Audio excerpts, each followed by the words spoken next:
Hey gems, welcome back to my channel. Thank you so much for joining me today.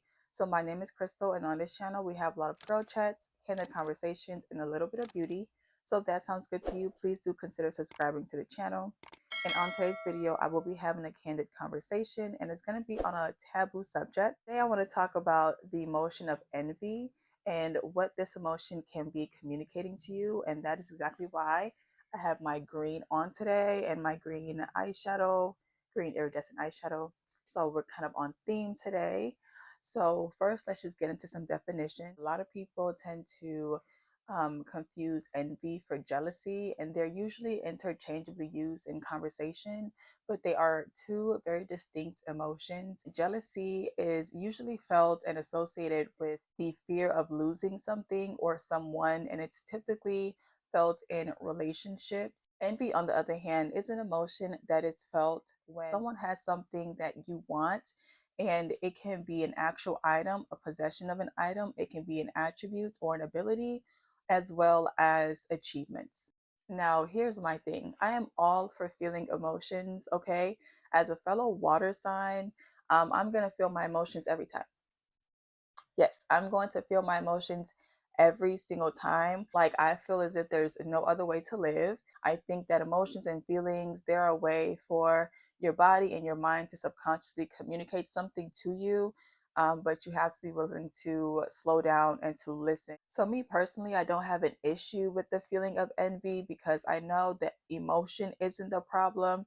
The problem is how you go about the emotion and how you react to this emotion. A lot of people, they tend to demonize this emotion. Envious, don't feel envy. And a lot of people, they do that for a lot of other hard emotions or dark emotions or heavy emotions, but you need these emotions are communicating something to you subconsciously. Your body is trying to communicate something to you. And if you're always suppressing the hard emotions, you're always suppressing the bad emotions, you're going to be doing yourself a huge disservice because it is trying to communicate something about you that needs to be taken seriously and that needs attention. So I think it's just better to give people, just more understanding on the emotion and how they should possibly go about it rather than just like sweeping it under the rug and demonizing it. The way I see it, there are usually three ways that someone can respond to the feeling of envy. The first way is to be a hater. The first way is to lash out. The first way is to project. The first way is to, point the finger at them, make them feel bad, and to judge or to bring someone down. That's usually the first response to envy, and not having something that low key deep down that you might want. Side note, I once heard Shira Seven say that people who are above you cannot pull you down because that's not how the mechanism works. People who are below you are going to be the ones positioned to pull you down. So that's just a nice little, tip or mindset to have when people are nasty towards you or when people are constantly judging you or constantly have something negative to say or constantly talking shit. Like, they usually are beneath you, and that's not to sound like arrogant, but most times they feel like you are better than them and they're trying to pull you down to their level, but honestly it just makes them look bad and they're projecting the lack of whatever it is that you have.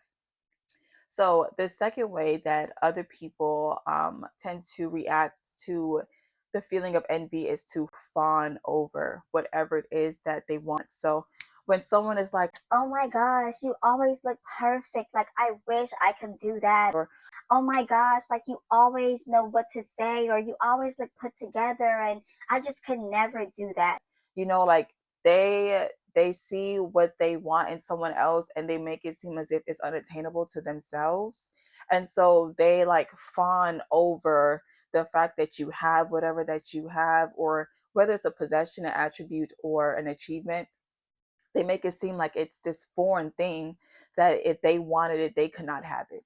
And so that one is kind of like, the lines are kind of blurred when it comes to fawning and envy, because you may take it as a compliment, but low key that person, ugh, there's some, heavy emotions behind, those comments, and it can come from a place of envy, honestly.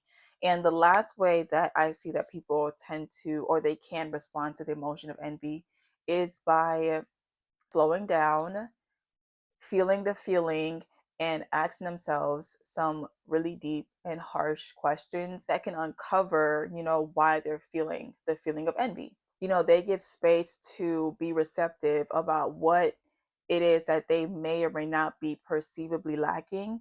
And I say the word perceivably because the thing about envy is that it can be really tricky. Some people may not want the actual thing, like the actual physical item. What they may want is the feeling associated with these things, if that makes sense. So they don't really care too much to, get their hands dirty, and to put the work in to get to, where someone else may be. They just want the feeling and the attention that comes with, the achievements or the attributes, or, whatever the item is, right? So that's why I say perceivably, because you may think you want something, but you're not after that. You're after something else. To tie it all in, I do have an example, to kind of give you guys like a visual of how envy can be masked and what it can actually be communicating to you if you ever feel this feeling. Okay, and in this example, there are two ladies. The first lady, we're going to call her the BBL girl. Okay, I think it's very it's relative, especially when it comes to, the era that we're in, the beauty standards and all that stuff. The second girl is going to be called the hater. Okay, so just follow me. Boom. So the BBL girl, she looks great. Okay, people don't even know that she has a BBL. That's how good the BBL is, right? People can't tell. People are giving her compliments. People are saying, "Oh, you look so beautiful. You have a perfect body. Like, hey, what's your workout routine?" She's garnishing all these compliments and attention, and all these different things from women and men alike, right? And that's how you know you have gotten a good procedure, but people don't know that you got the procedure done, right? So to the side, we have the hater, okay? And all you hear from the hater is, Oh, like, is it natural? It's not even that cute, like it's fake. right? That's what the hater is saying. Here's the gag though. It doesn't matter if it's natural. It looks good and it's undetectable. It doesn't matter if it's natural because that BBL girl, she look maxed, and she saw an opportunity and she took it and she went after what she wanted. And that's the procedure that she wanted to do. That's what she did. And now she's reaping the benefits of pretty privilege. We all know that beauty is a currency for women. There's some benefits, when you're prettier, when you're more put together. I feel like that shouldn't be an argument. Like, it is what it is. And so the thing is, it don't matter if it's fake. It looks good. It doesn't matter if it's not real because people can't tell, right? All they can tell is, oh, like she's so pretty, she matches the standard of beauty and she's garnishing all these attention and compliments, especially from men, from women and men, but especially from men, right? Here come the hater again. Ugh, she just wants attention from men. Ugh, she just wants to get male validation. Like, women really need to learn how to decenter men. Like, she's doing too much. So on the surface, it sounds like she's woke. It sounds like she's a feminist, woke person, and she's just trying to, spread the truth, right? Now, even though her argument could possibly be valid, right? Possibly. What do you gain from said argument? What do you gain from saying something like that when you see a woman garnishing a lot of attention and that attention comes from men? And on top of that, even if she got the BBL for the male gaze, which is a part of the beauty standard, right? Whatever. Even if she got the BBL, because she was insecure about something and she wanted to get more attention and she just wanted to be prettier, whatever the case may be, and it worked. She's getting the attention, right? She's getting the compliments everywhere she goes. She's just getting compliments after compliments, right? What does that have to do with you, Miss Hater Girl? Because if you have decentered men so much, you shouldn't be caring about where the male gaze is gazing. Because you no longer care about the male gaze. Remember? And you damn sure should not be trying to police how other women navigate the male gaze either, because you're cool. You don't care about the male gaze. That's no longer your priority. You're living your life. So whether you get the male gaze or not, or whether another woman gets the male gaze or not, it shouldn't matter to you, right? Or so we think. That's how the argument should be, but that's really not what's happening. Now, here's the gag: the BBL goes on her way, the hater girl goes on her way. Now, when the hater girls go home and look in the mirror, she hates what she sees in the mirror. She hates her body. She's constantly nitpicking her body. She's picking it apart. She has nothing positive to say about her body. She hates what she sees in the mirror, and she wishes that someone would notice her. She wishes that she garnishes more attention and more compliments, and she wishes that she was in the position of the BBL girl. That's the gag. She wants and craves more male attention, and she's not getting it. And she wants and craves that attention, even if she's not going to do anything with it, because it's a confidence booster. And she hates that she's not garnishing it. So that's an example of how envy can signal an insecurity that you have within yourself. That's an example of how envy can be your body and your mind telling you, hey, you have this, deep seated need for something, and maybe you should explore why you have that need in the first place and how you should navigate it, rather than being a hater, talking shit, and trying to bring someone else down. So, what the hater girl needs to do now is to have a deeper conversation with herself and ask herself some questions like, who said my body wasn't good enough?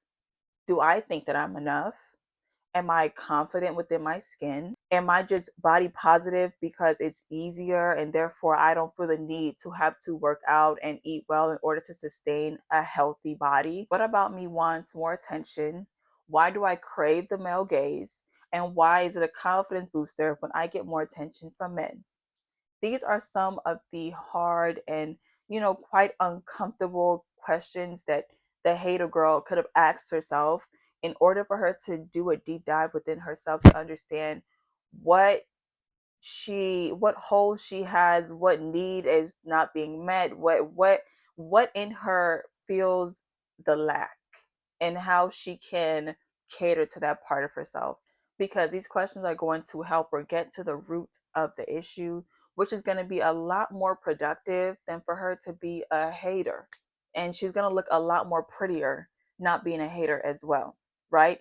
But the thing with it is that people are told to just not be envious, don't feel the feeling of envy, rather than given the tools that they need in order for them to navigate the feeling a lot more smoothly, in order for them to be able to enrich themselves, right? So a lot of people may not even know that what they're feeling is envy. They just have this really raw, kind of heavy, sharp emotion, and all they know how to do is just lash out. And so they can't even really pinpoint the emotion, much more to deal with the emotion. So it does require a level of self-awareness, and just to be real with yourself and honest with yourself. And some people may need further assistance, whether that may be in the form of books or, therapy, or having someone help you walk through that emotion with you. But I just feel as if it's really important to be able to sit down with yourself and sit down with that feeling and ask yourself some of the very harsh questions, some shadow questions that can help you get to the root of yourself, because we're humans. We have our light side and our shadow side, and we tend to, brush our shadow side under the rug and focus on being love and light and, all this toxic positivity. But you need both, because both are they're going to help you with self-awareness, with self-growth, and you need to learn how to garnish, the lessons that you've gain from both sides of yourself. Essentially, you can definitely uncover some deep-seated wounds and deep-seated insecurities, and that can help you like gain more self-awareness, and you can learn more about why you act the way you act and how you respond to certain situations and why you have certain triggers, and that can just really help you blossom as a person. If you made it this far, I really do appreciate you. If you enjoyed this video, please consider like, commenting, and subscribing. And of course, until next time, bye.